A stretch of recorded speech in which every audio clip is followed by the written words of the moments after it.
That's pathetic. What a difference 24 hours make. And what a difference the second half last night compared to the second half tonight.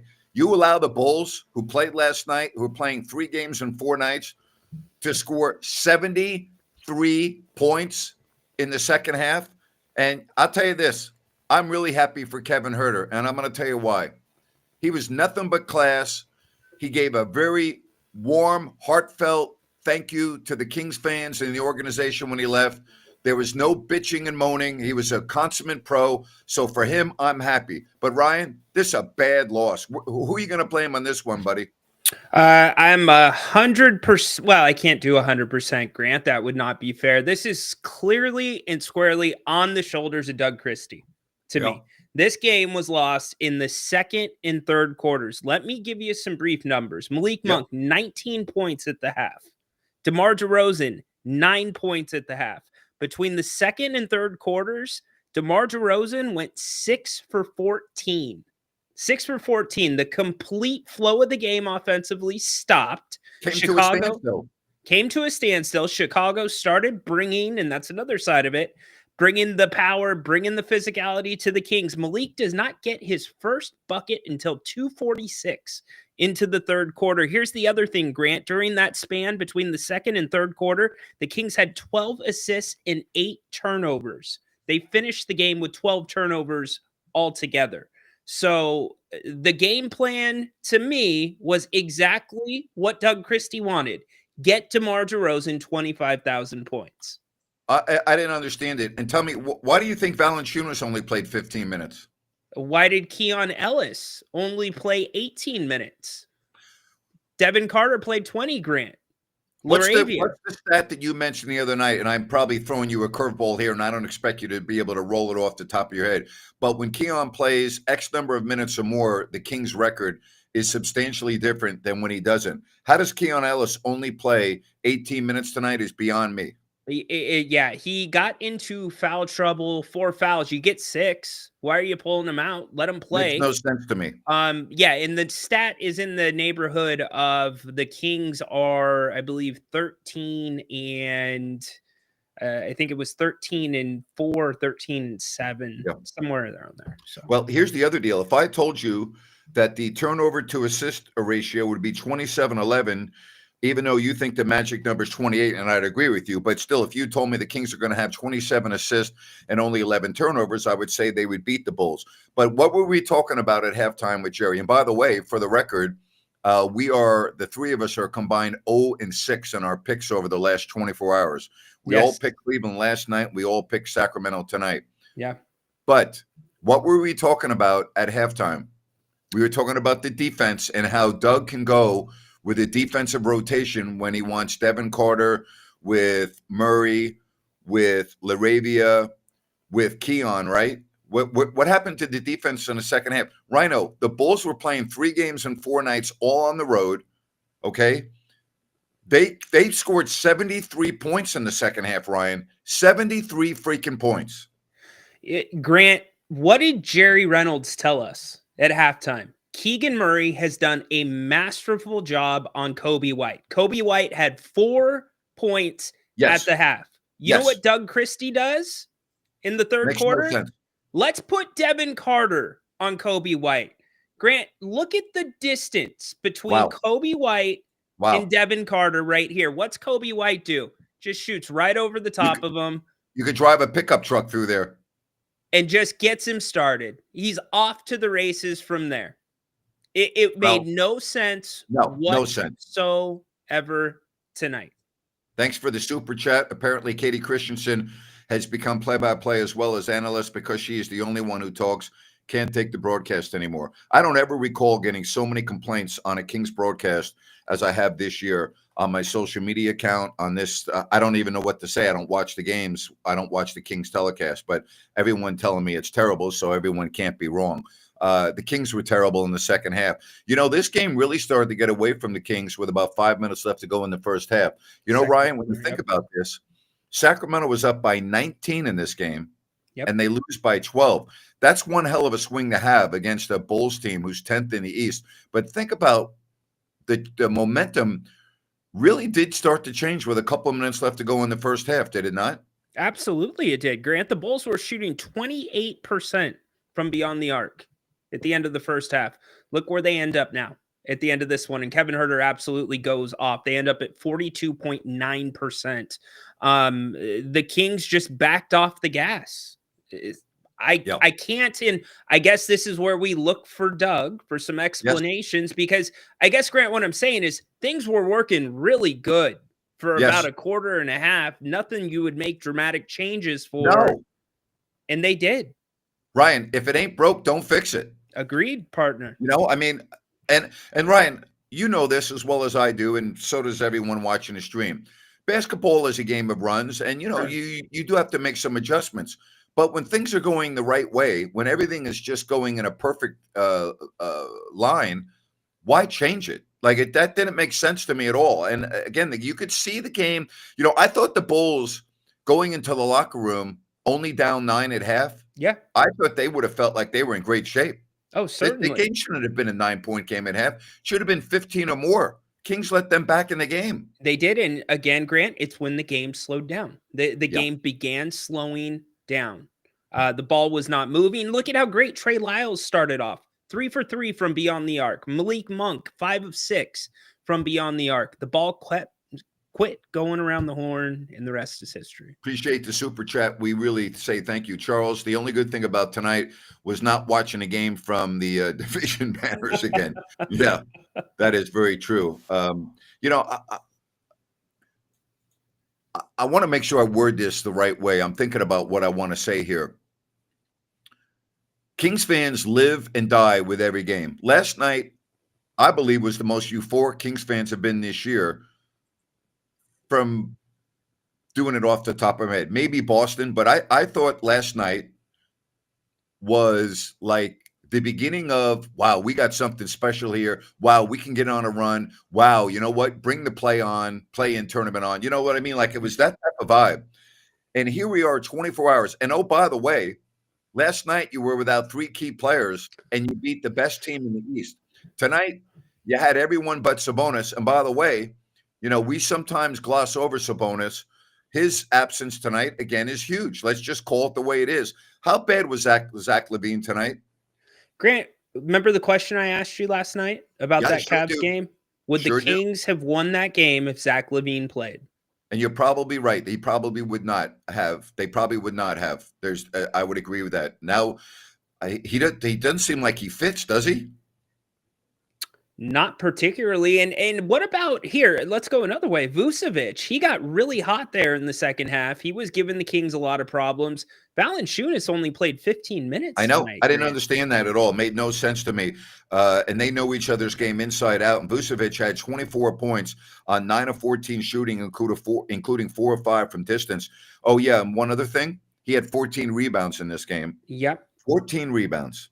And 8 assists. 8 assists. And this is when you do not have Sabonis. The only logical explanation is that, you know, JV doesn't want to get out and guard on the perimeter. Maybe that's why you go small, but you can't give up that much rebounding.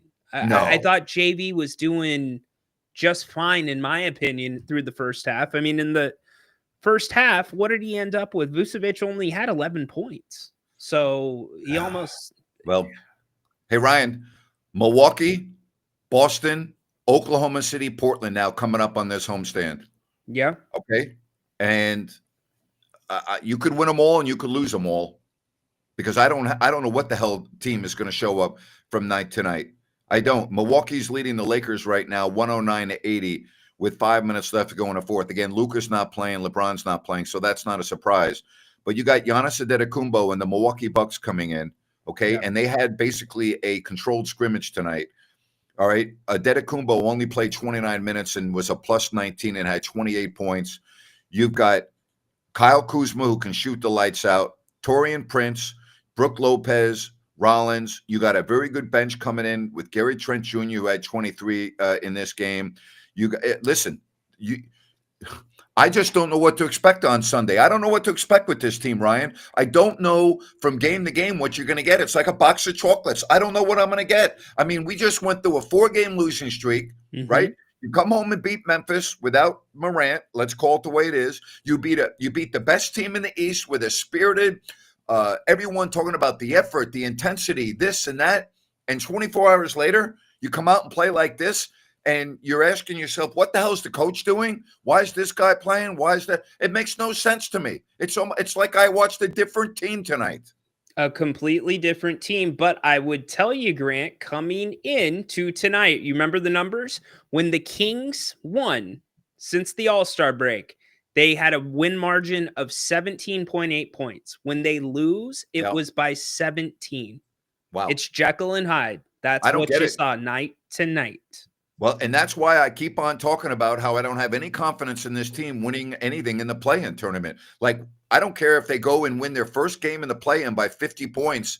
The next game, they could lose by 50. I mean, it's just the damnedest thing, is it not? It is. And I think what's more troubling to me is I don't feel like the Bulls did anything special to really pull this one off. This really felt like the Kings, Grant. I mean, did the Bulls blow you away in the second half where you're just like, this effort's unbelievable? No, but they were scoring. They were scoring at anywhere on the floor anytime they wanted to.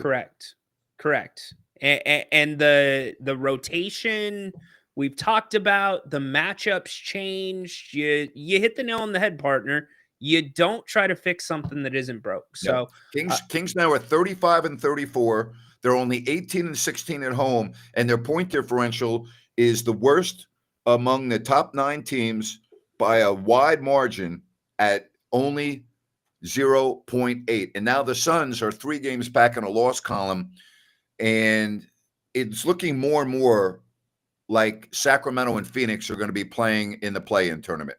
Yep. And do not rule out Portland only because of the upcoming schedule for Phoenix, which is brutal. Alan, thank you for the super chat. Why was Jonas and Monk out for most of the second half? Coaching was horrible, and the threes stopped flying. It's a catch. Was this the worst coach game for Doug since he took over? Honestly, now. Yes, hands down. I agree. Hands down. This is up there with the Mike Brown game in Los Angeles at the start of the season. Against the Lakers or the Clippers? Against the Lakers when LeBron went on the 21-point run on his own, and Mike did not adjust, did not call a timeout.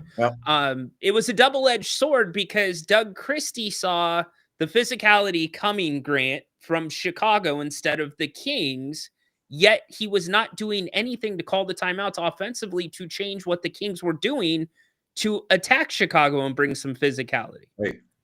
How about Kevin Huerter tonight? Special night for him. I'm so happy for him. I am too. And I'll tell you, can I say this? And I don't mean to step on you. What the Kings fans did tonight for Kevin Huerter, congratulations and a good job on you. Because Huerter went through a lot of stuff when he was in Sacramento. Bench, starting, criticism, getting ripped by the fans. And yet he maintained his professionalism. He didn't rip anybody. And when he left, he did it the right way. Okay? He talked about how great it was being in Sacramento and how they, made him feel like it was home. And I can go on and on. And you know what? Kings fans responded to that. Good job. That's a good job. And I'll tell you, I'm really happy for Kevin Huerter. I don't know Kevin. I've never met him, but I know many people that do, and they say he's a great guy. Of course, he's a New York Giants fan and a Yankees fan, so that influences my decision a little bit. No, but seriously, I've never heard a bad word about the guy. Yeah, I had the chance to be around him briefly this summer when he was rehabbing those shoulders, and what you're talking about coming off of being the scapegoat, being asked to do multiple different things, also being on the trade block 24/7, Grant, he rehabbed those shoulders harder and worked his tail off to come back, and I'm happy for him. I'm glad he's found a spot at least for tonight in Chicago. Well, this had to feel so good for him. This had to feel so good for him, and but it did not feel good for Sacramento. That is for sure. All right. Nope. And here's the deal. All right. When you make a racist comment, you're blocked. All right. Or you're going on a long timeout. So don't even go there. All right. Don't even go there. If you go there, You're either going to be on a long timeout or you're going to be blocked. So don't go there. I love how you're saying a long time out. You're taking me back to elementary school. Oh my God. I lived in the principal's office way too often. I'm like, oh my God. Grant, go to the principal's office. You didn't realize that it was a tactic at the time because you weren't smart enough because we're young. But when the teacher made you sit outside by yourself and you're wondering, are they calling my parents? Is the principal coming for me? I need to use the restroom. That's like terrible. Stop writing as Jock Grant. He was awful for the Kings. Well, he was the starting two guard on a team that won 48 and 46 games respectively. So, yeah. You know what? He obviously went through a rough stretch, and I don't think he ever regained his form the way he wanted to after his shoulder surgery. But the guy was a professional, and I put a lot of stock on somebody that's a professional because there are too many times when I come across players that are unprofessional and don't handle things the right way, like De'Aaron Fox, who handled it the wrong way. And I'm sorry, that's how I feel. All right. Would I rather have De'Aaron Fox than Kevin Huerter as a player? Yes, I would. But would I rather have a athlete handle things the way Kevin Huerter did rather than De'Aaron Fox? Yes, I would. There were things that Kevin had to change about his game because adjustments were not made by the coaching staff. For instance, with the dribble handoff, Kevin made a living off of that during the Beam Team year 22-23. And instead of adjusting to the way that the teams were guarding that, Kevin had to find new ways to get looks. So that's a tough thing for a two guard. It's a very tough thing for a two guard. So, hey, and if you want Kevin Huerter love, why don't you go listen to some of the other stuff going around Sacramento? He will always be a member of the team that broke the playoff drought. Yes. Gag me if that is what we are going to celebrate here in Sacramento for the next 20 or 30 years. The team that broke the playoff drought. Get out of here with that garbage. Yep. Ready for some calls? Yeah, let's do it. PK, what's up, man? Hey, boys. Hey, what's up, PK? Hey, guys. Man, at halftime, I thought that I was like, man, we are in trouble because you know what? Billy Donovan did a masterpiece on and showed us exactly what a big time coach does. Oh, great point. We didn't even mention that. We talked about Doug coaching so poorly. You just made a great point. Yeah, I mean, Billy Donovan, the way he adjusted, he goes, okay, you guys want to go small? You guys want to run with a small lineup? You know what? I'm going to bring in my own freaking small lineup, and I'm going to run it. And it's like when Vucevic doesn't have a big body on him, let's see what happens. And see how you guys adjust when Vucevic does not have a big body. So he's like, you guys want to run? Okay, let's run. Let's run this. And we kind of like fell straight into Billy Donovan's hands. And then he outcoached Doug's like night and day in this game. Exactly. And PK, he got in the second quarter, he got that tee. And we're kind of looking around. Why did he get that tee? Kind of got the team going. And then, you know what? Doug tells the Kings, let me handle the refs. But what inevitably happens is the Kings get the tees. Malik Monk gets one in a terrible spot in the fourth quarter. Awful and so spot. you gotta do better, Doug. And you could feel it. You could feel it. Like Billy is like, you know what? Billy Donovan goes, give me that small lineup. He's like, get the Valanciunas out of here. Because if Vucevic does not have a big body on him, we're gonna run the hell out of you. Let's run. And if Vucevic doesn't have a big body on him, he's gonna pass the ball. We're gonna run. We're gonna hit the threes. The corners are open. We got Huerter. Yeah. And you know, like, and then Doug Christie sort of like fell into that situation, and then he could not recover. By the time things started kind of like falling off, he could not, like, it felt like Doug Christie could not enter his lineup that he wanted with Valanciunas. It was too late. By then we were playing catch up. You know? Second night in a row that Modest Buzelis only had 5 points. That kid's a stud. He only had 5 points tonight. The Bulls still do. But he's only 20 years old as well. Yeah. I mean, but Donovan, the way you know, like last night, it was cool to see against Caps the way we switched up the smaller lineup against the big lineup, and we were running, and hitting threes. But today, the key was first half. We had Valanciunas. We had the big body over there, and we had something going there. And then second half, they completely took Valanciunas out of the equation. They completely like Billy Donovan he goes, hey, you guys, let's just run. You guys want to run against Bulls? Okay, we'll run with you guys. Let's bring in, I'll bring in my freaking roster and we'll run. Let's run. And then Kings Christie just could not figure out how to adjust to that.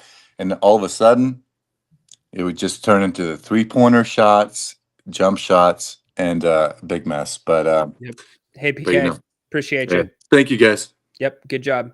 So, Grant, I put this up on my show. By the way, handmade. This is original. I want you to know this is original Ryno work. But I said this is the balance that Doug's gonna have to figure out. Your offense heavy down here. Yep. Your defense heavy up there. Where's the middle? How do you get to the teeter-totter to be perfectly centered? And that was kind of the discussion around Levine not playing last night. And tonight it was completely off kilter. It went way too far to the offensive side in the second and third quarters. How frustrating is this night? On 24 hours ago, we were like, getting ready to have a parade in downtown Sacramento. Okay, I mean, maybe that's on us. No, I'm just like trying to put myself back in last night's frame of mind. Okay, and here we are at, freaking, 9:52, and we're talking about a loss to the Bulls, who aren't like chopped liver. I mean, I'm not going to make fun of the Bulls; they're not bad, but Sure. I mean, come on, right? Like, come on. You allowed them to score 73 points in the second half. Come on now. It's just not. It's because it's not one that I can tip my hat to, Grant, and say, "Damn, Chicago, that's high level." It just feels like more of Sacramento. Oh, unbelievable. Being Sacramento, my friend. I got to tell you, frustrating with a absolute capital F. What's not frustrating is when you're eating at Bennett's, their prime seafood and steaks, because it is absolutely awesome. How about weekend brunch? That might make you feel better. Get down to Sacramento, Roseville, or the West Side Grill in Rockland. Go to Bennett'sRestaurants.com. Make a reservation or more. That's Bennett'sRestaurants.com for their prime seafood and steaks. And as Ryan has been pointing out, don't forget about Mother's Day. Make your Mother's Day reservation. Great place to take mom. Bennett'sRestaurants.com. It's a good way to get in trouble, not having that reservation, Grant. You better have that reservation. Oh, man. Yeah, that doesn't go over very well with mom. No, it does not. Chang, what's going on? Yeah. No. That is, you want to ruin someone's day and you want to put yourself in a doghouse for a long time. Yeah, go somewhere without a reservation and see how that works. Hey, Mom, it's a 2-hour wait. Good news is you can pick off the dinner menu too. Yeah, please don't do that. Don't do it. Chang, what's up, man? Hey, how you guys doing? Good. How are you?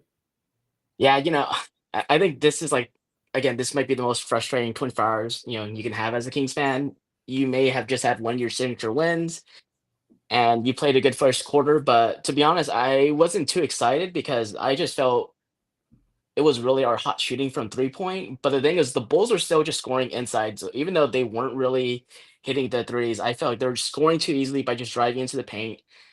And unfortunately, that was kind of the story of the game where, we just saw Kobe White do the same move, just kept driving in. And, eventually, it just opened up the game for the Bulls. And unfortunately, I think the lineup of DeMar, Levine, and Malik, it's not probably going to be resolved until the offseason just because, unfortunately, I think there might just be egos involved. I think guys, they want to start. And these guys are probably seen as the best players, and they want to just continue starting because they're the best players and they should be starting. And I think it's an unfortunate reasoning because you can kind of tell. I mean, I think Malik didn't sub early, but usually we see him being subbed so early where it's an unusual sub because you can kind of tell Doug wants that defense in already, so he subs Malik early on. But yeah, I don't know. I think it's just unfortunate that one of the three definitely has to play less.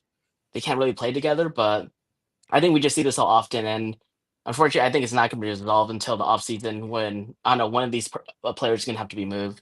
Well, Chang, if that's the case, what's most disappointing to me is that says we're not willing to make a decision that's for the best interest of this team. We're conceding this season. We're conceding this season so we don't hurt any feelings. We are what we are. I think, and I agree with you, Ryan, because so when you look at who should bench, Malik is maybe the most traditional point guard.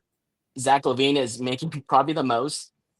And even though maybe DeMar might be the odd one out to be benching, and he probably is the one that plays he doesn't really fit the style we want to play, which is fast pace and everything. But to be honest, DeMar has probably been one of the more consistent guys on offense for us this year. So it's just this weird, like, who do we bench? And it does feel like we're just kind of conceding the season to go like, hey, we need to massage the egos because I'm assuming maybe Malik and Zach are going to be back. And with DeMar, he chose to come here. And again, he has a really powerful agent. Maybe you want to appease him. He's the Hall of Famer. So it's, hey, if you come here and you said you were going to start, we're going to do that. And we're going to finish the season with that. So I don't know. It's definitely a sticky situation. And I don't know how you fix it. Because maybe it is really just like, hey, we're probably just going to make the plans. We're not really going to make any noise. What are we going to do? We change the starting lineup now. So I don't know. Well, Yeah, Grant, I know one thing. If I was at the game tonight, I would have been bitterly disappointed and almost borderline upset walking out of the arena tonight. Grant, does Ryno? it does it reflect back on the Fox trade? I mean, if you're Monty McNair, if you're Wes Wilcox, you got to see this problem coming. Not enough basketball, two players that are very much the same. How's that make you look back on this?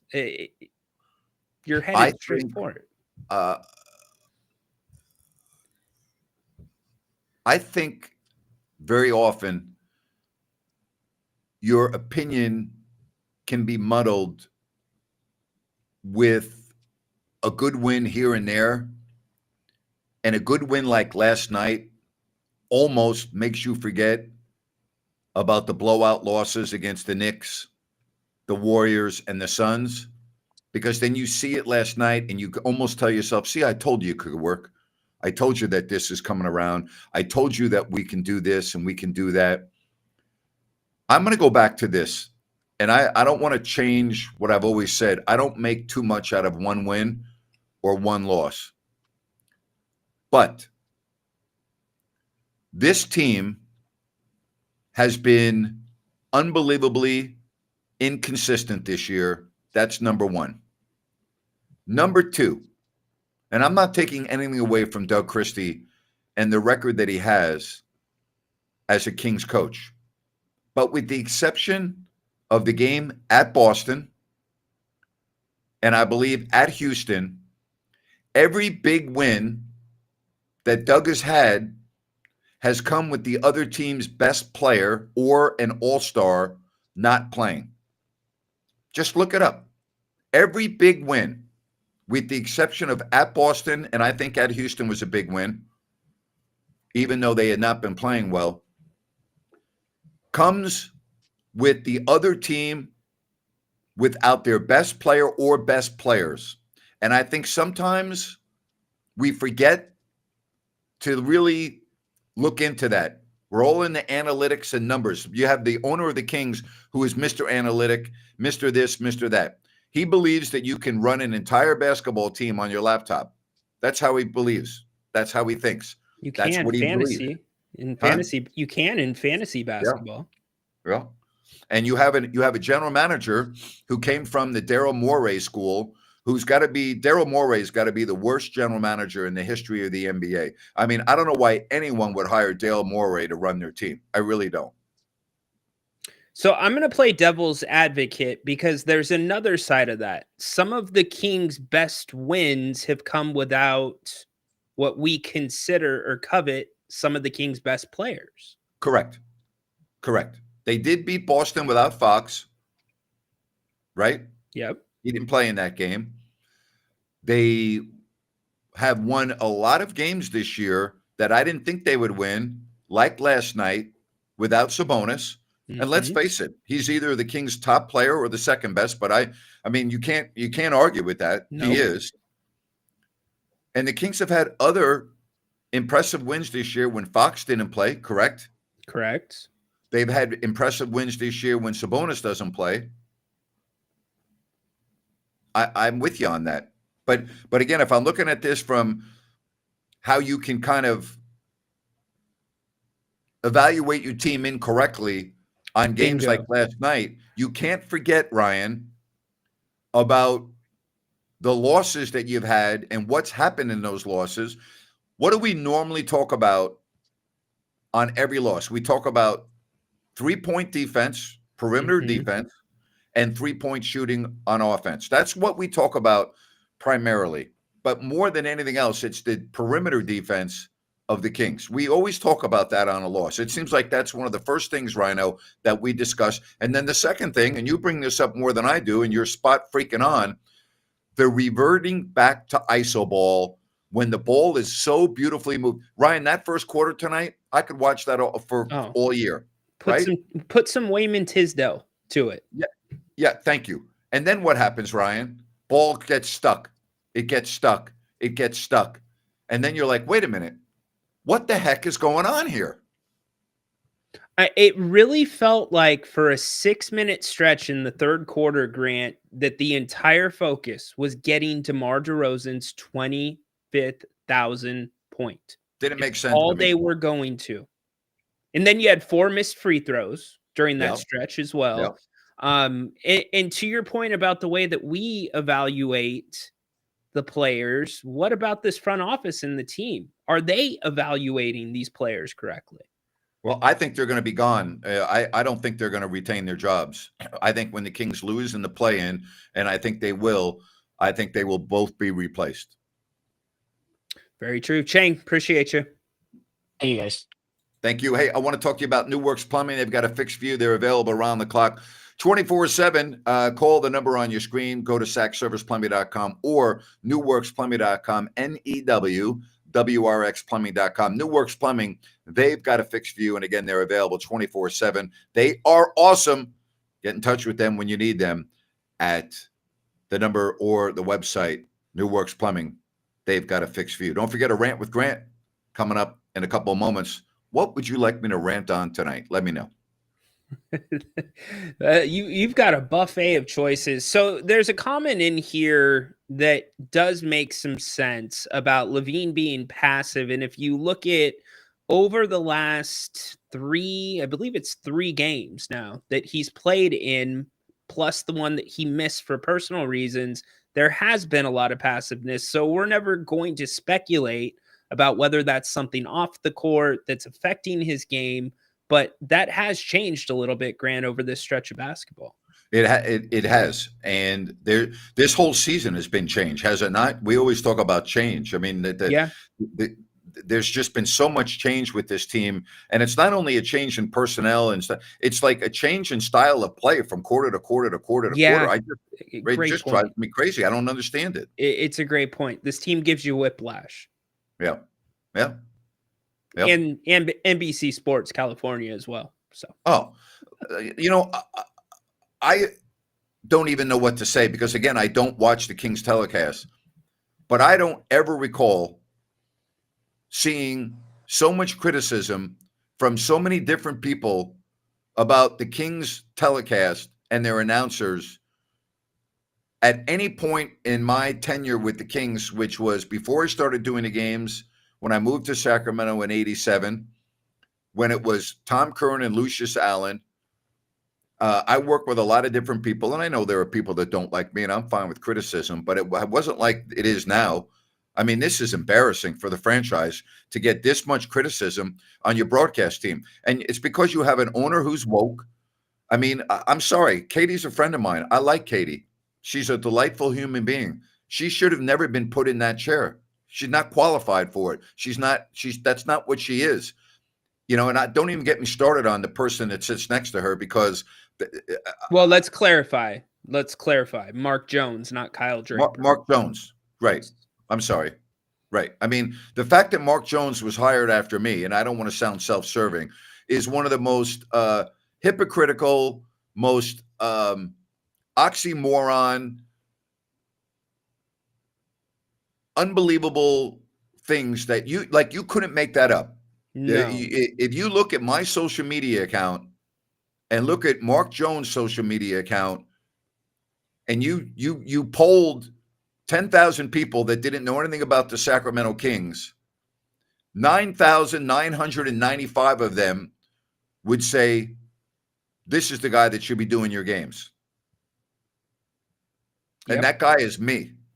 Yep. I'm sorry. And I don't want to sound self-serving, but that's the reality of the situation. You would say, oh, that's the guy that got fired. Right. Right. Pretty easily. You know? And for the record, the Kings didn't fire me. I resigned. I got fired from the radio station in Bonneville International, which is another just complete joke in itself. When you look at their leadership board, just take a moment and Google Bonneville International Leadership. Just take a moment and Google Bonneville International Leadership. Click on and let me know if you see any minorities on their board. If you see anyone that doesn't like me, Ryan, or our wives, you just let us know if you see somebody at Bonneville International that is a person of color, a minority. I mean, it's a joke. It's a freaking joke. Matthew, thanks for waiting. Hey guys, what's up? Hey, Matthew. Hey, I just wanted to comment. Sorry, I'm a little sick tonight. This game didn't add to the illness I have right now. But basically, I mean, I just think this starts at the top with the owner. I mean, ever since I've really gotten into, I mean, I've watched Kings all 27 years of my life, but the last 4 have just been, you know, the playoff drought was awesome, but watching us fall off a cliff after has been horrible. And it just starts at the top, and I think it goes down to the decisions we made with who we trade for. Like, why are we picking up this guy Levine? I think this contract is one of the dumbest decisions I've ever seen made. And it feels like it's just to replace Fox. And it just feels like we're trying to replace a star when we needed a point guard. We needed other roles. And it's just ridiculous what we went for. That's all I have to say, unfortunately. Hope you feel better. Thank you. Yeah, I feel better, Matthew. Really quick, Doug Christie's opening statement tonight to the media. The players spoke before him, quote, unacceptable. There's a lot there that's unacceptable. You can't just let people come into your house and do what they want. Super, super disappointed. And I told them this one should hurt. It should hurt if you care about it. End quote. Unacceptable has become Doug's favorite term to use on post-game press conferences and losses. It's the new somehow, some way. It's possession after possession, as close to perfect or as close to 48 minutes as possible. It's a go-to. Maybe he'll continue and a question will be asked about some coaching decisions. I would like to see some accountability there as well. And I think a lot of the fans reading the chat would too. Sean, thanks for coming on. And just with for us the tonight. record, I think Doug's coaching tonight was unacceptable. Correct. Hey guys, can you hear me? Yep. Hey, I just want to say, Grant, I missed you on the broadcast, and Thank you. I actually wish that because I've been watching, the March Madness on TV, and Jim Jackson would have been awesome to be a color commentator for the Kings. Would have loved Jim Jackson. Great guy. Known him for a long time. I consider him a friend. Great personality. Extremely knowledgeable and dedicated. Big Love personality. Jim Jackson. Anyway, Anyway, my main reason I called in was because Keon Ellis. Like this team, like I just don't understand. Like we're in March, and we don't understand that he needs to close out games, and He he's played not closing 18 out minutes games. tonight. Unless he was hurt and I was not aware of it, him playing 18 minutes doesn't make any sense. And Ryan made a good point. He had 4 fouls, but you get 6. That doesn't make sense to me.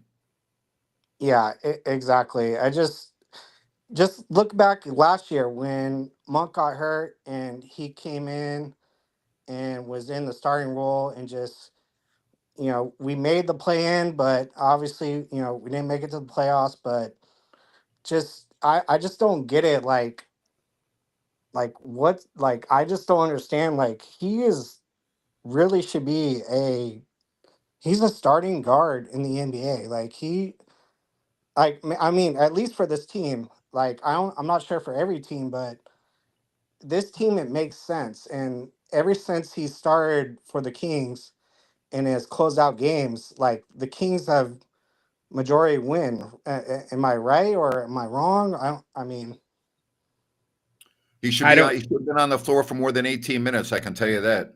look, Sean. I would say this. Doug Christie talks about he's going to play the hot hand. That's why he left Malik Monk in a little bit longer in the first quarter. I don't care if Devin Carter had 32 points last night in the game winner. Keon Ellis's body of work up until this point puts him in that spot tonight on the floor on Kobe White and not yeah, Devin Carter. Well, I agree. My whole thing is just like DeMar and Zach LaVine. They just can't close out together. Like I honestly like. I actually love DeMar. If you were to move forward, if you could, let's say this season ends, um, moving forward, just Keon and DeMar, let's say. But I know that because of the contract that Levine has, like that's impossible. But well, I just feel like when it's Monk, Keon, DeMar, and then you can put whoever on the last two. But I just feel like I feel more confident in that group versus when Levine and DeMar on the same floor the last like 8 minutes of the game. yeah. Yep. Hey, Sean, Thank you. thanks for the input. Grant, Yeah, yeah, go ahead, Ryno. this is why we've asked the question, can the Kings win 2 games to get into the playoffs? This is a perfect example of why it's been a no for me. You beat the Cavs Yep. and you lose to the Bulls. Amen. Amen. Hey, I want to talk about Connor at Element Mortgage, and you've got the QR code there to get all of his information. So I want to point that out right there. A couple of things about Connor. Trust, experience, you get that with Connor. And if you're a real estate agent and you need a lender who works as hard for your clients as you do, Connor's your guy. He gets deals done. He keeps you informed every step of the way. All right. He'll make the loan process easy for your buyers. Reach out to him today, 916-505-1006, and see the difference a great lender makes. And again, listen, if you're buying a home, selling a home, again, real estate agents, get in contact with Connor. There's the number or the QR code, 916-505-1006. That's Connor with Element Mortgage. Get in touch with him. You'll be glad that you did. He's not a happy camper now, the big Kings fan. None of us are happy. What a 24 hours. This team is torturous. This team just tortures you. No, it does. This just occurred on you. Every time this team takes a step forward, they take 2 steps back. Every single time. Yeah. No doubt about it. I had the pleasure of Tedora following up Rajan's call last night with a call today on the Kings court. Here is Baki. What's up, Baki? That was the only good thing that happened today after this loss, we can say, for me, if you ask me, it is because I wouldn't know where to start right now. What to talk about? Is there anything that you guys or other callers didn't mention about those Kings? I mean, you always show us that you can beat all the teams in the NBA with no problem. Okay, you miss one guy, two guys, and you beat complete and great team of Cleveland Cavaliers, and now they go to Chicago Bulls, who's okay. They are fighting for the same spotlight as we do.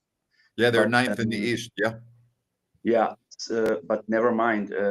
You cannot, at least on paper. Okay, let's not be on paper. We are a better team, but okay, let's talk about Zach LaVine. I mean, in our country, they say you got the bag of rocks for bag of rocks. So what's the same with Fox and with? I'm so disappointed. I cannot settle my minds, and I'm boiling inside. So the problem is Zach LaVine is the same thing like De'Aaron Fox. Why? Because the guy is only care about how it looks, whatever he does on the court. So if I'm gonna go with three, or if I'm gonna go with dribble, let make that looking great from outside. It doesn't matter to help the team. It doesn't. So my point is, Zach LaVine is the best when he's trying to penetrate inside, right? Okay, he can do some threes. Sometimes he can go like he did in the Chicago Bulls. He goes like 4 and 5 consecutive threes, but never mind. The guy is very fast. The guy can penetrate great on the rim. How many times he did it tonight? Once, twice, maybe. Not much. Three. Not Not much. much. Why? Because when you do that, you will always have minimum 2 guys on your back, minimum. And that gives you a chance to put the ball outside to the scorers. And we got 11 threes in first quarter.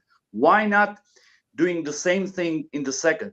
Because one guy will always stay together with DeRozan. So if you go inside, you must help somebody if you defend Zach LaVine, because he's And it very also fast. looks really bad that the Kings arguably played their best game of the year with Zach LaVine out of the lineup Yeah.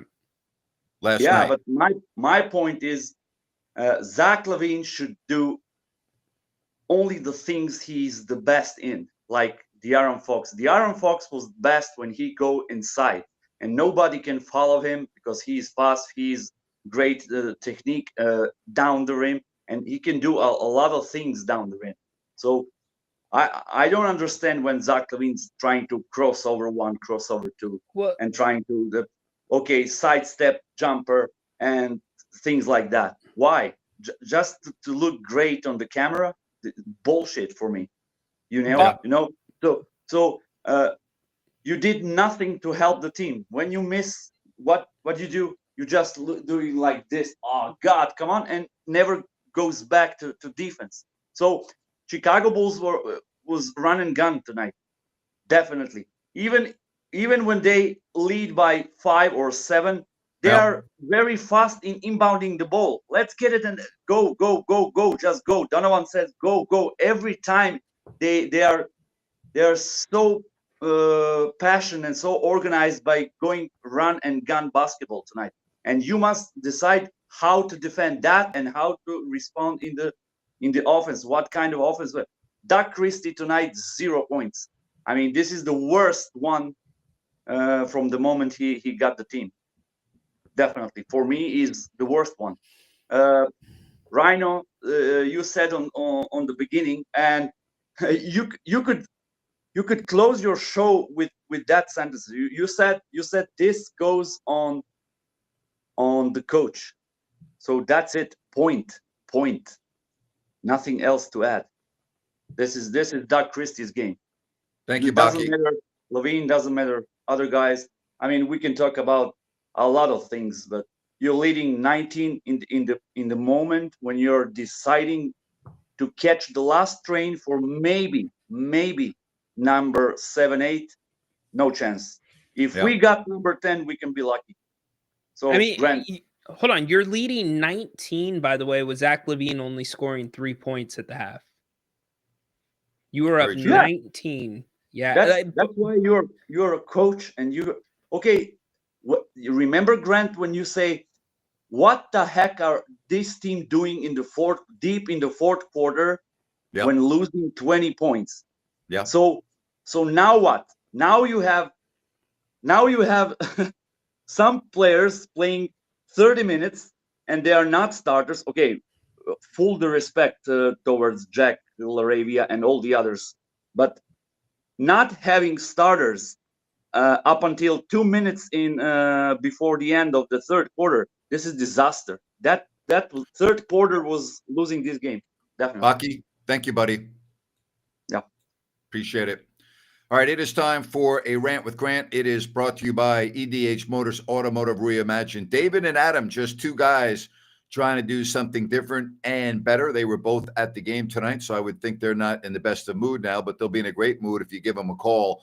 If you're looking to sell your vehicle, if you're not looking to sell a vehicle, you're looking to buy, go to edhmotors.com and see what they have. And if they don't have what you're looking for, they'll get it for you. David and Adam, with their decades of automotive experience, will get exactly what you are looking for. Go to edhmotors.com and check out what David and Adam can do for you with this new concept. You'll take delivery at their auto lounge at the El Dorado Hills Town Center. edhmotors.com. Again, EDH Motors, automotive, reimagine, and a time for a rant with Grant. If the last 24 hours has told us anything, if it's taught us anything, again, not that we needed a reminder, because if you've watched the Kings team play every game this year, you don't need a reminder. You already know. And that is, we don't know who the Sacramento Kings team is. With the real Sacramento Kings team, please take a step forward, because the last 24 hours has been the newest reminder that this team is Jekyll and Hyde, and it is inconsistent. And the interim head coach, Doug Christie's most common term on losses is unacceptable. If something is unacceptable, what does that mean? I know what it means. It means that we're not going to tolerate it. It can't happen again. We have heard the word unacceptable way too much on Kings losses. We heard it after the Knicks game. We heard it after the Suns game. We heard it again tonight. We heard it against the Pelicans. We've heard it all too often. Unacceptable? Is it going to be unacceptable if you lose to Milwaukee? I was fine after the Kings lost to the Clippers in LA last week by a point, because I thought the Kings played their tails off. I liked the way they played. There was really nothing about that game that I could have picked on to a point where I was going to have a restless night of sleep. I was fine with the effort. They lost. There were a couple of things that maybe I didn't agree with, but by and large, that loss was okay with me. Getting blown out by the Knicks playing without their all-star point guard? No. Losing to the Warriors the way they did without fire and heart? No. Getting beat up by a bad Suns team? No. Unacceptable, right? How many unacceptable losses are we going to have under Doug Christie? And listen, Doug's done a pretty good job. I have to compliment him. We complimented the heck out of him last night. Tonight, we're not. Doug tonight was unacceptable. His substitutions were unacceptable. His feel of the game tonight was unacceptable. Too many things happened tonight that were unacceptable. So when Doug comes on after the game and says this is unacceptable, tonight he needs to look in the mirror. He was unacceptable tonight. Milwaukee, Boston, Oklahoma City, Portland, before you hit a long road trip. I don't know what to expect on Saturday night. Who knows? You know? No, you know why? Because it's the Kings. And you're the most darn inconsistent team that we've seen in a long time. That, boys and girls, is unacceptable. And that's my rant for tonight. A+ rant. We do have a statement from Doug Christie's attorney, though. It's outrageous, egregious, preposterous. So we'll take that with a grain of salt. Doug was asked about the ball stalling out and the lack of movement beginning in the second quarter. Let me know if this comes through okay. Here's what he had to say.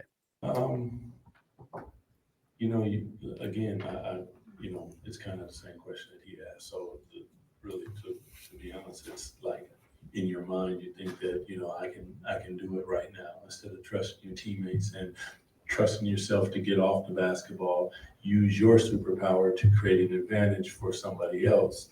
And that's a selfless act that you just, and it's not, like I said, coming from a selfish place. It's just the nature of the game. I've been there. Played on a team that moved the ball a whole lot, but did we have every quarter that was like that? Did people remember it like that? But it was not always like that. It happened sometimes. And unfortunately for us, it happened versus a team that we should beat, especially at home, especially in the moment that we're in right now as we search down the road, towards the end of the season. But again, you got guys out, guys coming back, and now you got to assimilate them back in, and that gets difficult. I'm so sick of hearing that, Grant. I am too. Stop with the excuses. I'm so sick of hearing that too. Every freaking team in the league has players coming in and out of the lineup. Stop it with that. Enough already. I totally agree with you. I just can't hear that. Anytime a player is sick, anytime a player assimilating them in. Stop it. You're right, Come Brian. on. You know what? I'm so tired of hearing that. Stop it already with that nonsense. Every team in the league goes through this. Every team. All right? Stop it with that. That's absurd. Do we need a training camp, Grant, to get this thing right if a guy misses a night? It's awful. It's terrible. You know what it is? It's unacceptable. I'll tell you. That's the word of the show. Crazy to hear that. It just drives me freaking crazy. Hey, Sunrise Landing in Calusa, fabulous residential community. You go to calusasunrise.com and check out everything from Blazona Development. Remember, folks, many models to choose from. No Mellorews, no homeowners, good access. You got I-5, Highway 20, Highway 45 you can take. And it's adjacent to the Calusa Golf and Country Club. Go to calusasunrise.com. That's calusasunrise.com, and check out everything with Sunrise Landing. Frustrating game tonight, boy. Frustrating. What a difference 24 hours makes. And listen, I've said this, and I said this the other night, and I'm going to say it again. Doug has had some good moments. He's done some very good things, but he's not an NBA head coach. He's just not. I'm sorry, he's not. And I believe that this organization should keep Doug in the organization. I think he's an asset to the organization, but he's, in my opinion, not as a head coach. And I think that next season, you're going to have a new front office and a new coaching staff. And I'm fine with that. Well, we talked about Luke Laux leaving and how that might affect the defense. We're getting a bigger sample size of that now. And, the other thing, Jordi Fernandez, he handled a lot of the rotations for Mike Brown on that staff. And we lost that too at the start of this season. So, it's a difficult position to be in. But to your point, unacceptable. The excuses got to stop, man. They have to stop. Well, and I'll tell you why. Here's another thing, if you don't mind me saying this. Please. Doug always talks about you can't make excuses in this league. talks about it all the time. He said it's the NBA. You can't complain about, a back-to-back. You can't make excuses about this. You can't. And yet, what is he doing? He's making excuses with the same narrative. It's getting old. Stop Same it. excuses. It's the same excuses. Well, man, I'm just frustrated. All right, so we'll turn the page to Saturday. Giannis and the Bucks come in. They're not playing great right now. They had lost 2 in a row before tonight. I think they're 5-5 in their last 10. But they've got a superstar, and it's going to be very interesting to see how the Kings contend with him and the rest of the Bucks. We'll see what happens, but I don't know what to expect on Saturday. Kings could win by 20 or they could lose by 20. Yep. One thing we can expect is no Domantas Sabonis still, Grant. Yeah, that's unfortunate. They're going to miss him for sure. Ryno, thank you, buddy. Appreciate you. Thank you as always too. And to those of you that are part of our nightly routine, we appreciate you. And, pass the word along, would you? There's still people that are new and are finding out about our channel, and we are so happy to have them. Don't forget to give us a thumbs up. Please subscribe, and we'll talk to you soon. Take care, everybody. Bye-bye now.